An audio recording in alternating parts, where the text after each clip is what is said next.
सभी छोटे बड़े श्रोताओं को सुनीता भटनागर का प्यार भरा नमस्कार। ऑडियो स्टोरीज के हमारे चैनल कहानी जगत में आप सभी का स्वागत है। हिंदी कहानियों की श्रृंखला में आप सुन रहे हैं वेताल भट्ट राव जी द्वारा रचित बेताल पच्चीसी, जिसके अंतर्गत आज सुनते हैं छठी कहानी। धर्मपुर नाम की एक नगरी थी।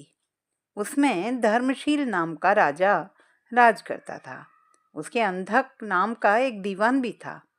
एक दिन दीवान ने कहा, महाराज, एक मंदिर बनवाकर देवी को बिठाकर पूजा की जाए तो बड़ा पुण्य मिलेगा।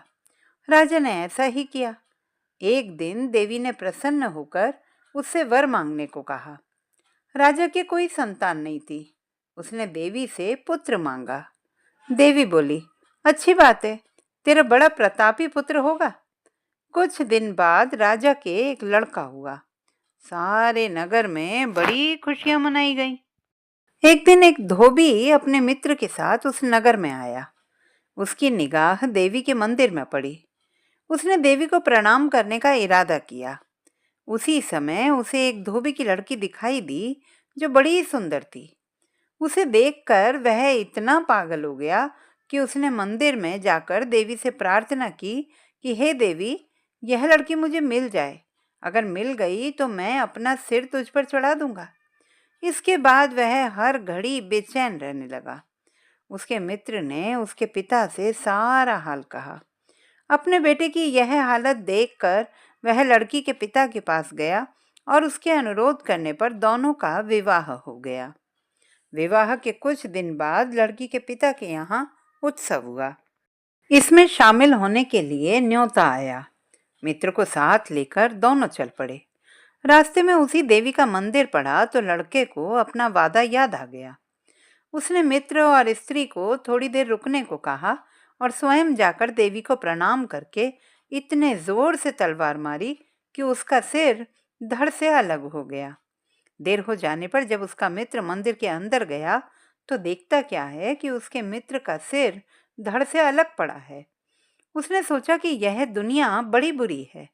कोई यह तो समझेगा नहीं कि इसने अपने आप शीश चढ़ाया है। सब यही कहेंगे कि इसकी सुंदर स्त्री को हड़पने के लिए मैंने इसकी गर्दन काट दी। इससे कहीं मर जाना अच्छा है। यह सोचकर उसने तलवार लेकर अपनी गर्दन उड़ा दी। उधर बाहर खड़ी खड़ी स्त्री हैरान हो गई तो वह मंदिर के भीतर गई। देखकर चकित रह गई। सोचने लगी कि दुनिया क्या कहेगी। यह बुरी औरत होगी इसलिए दोनों को मारा। इस बदनामी से तो मर जाना अच्छा है। यह सोचकर उसने तलवार उठाई और जैसे ही गर्दन पर मारनी चाही कि देवी ने प्रकट होकर उसका हाथ पकड़ लिया और कहा, मैं तुझ पर प्रसन्न हूँ, जो चाहो सो मांगो। स्त्री बोली, हे देवी, इन दोनों को जिंदा कर दो। देवी ने कहा, अच्छा, तुम दोनों के सिर मिलाकर रख दो।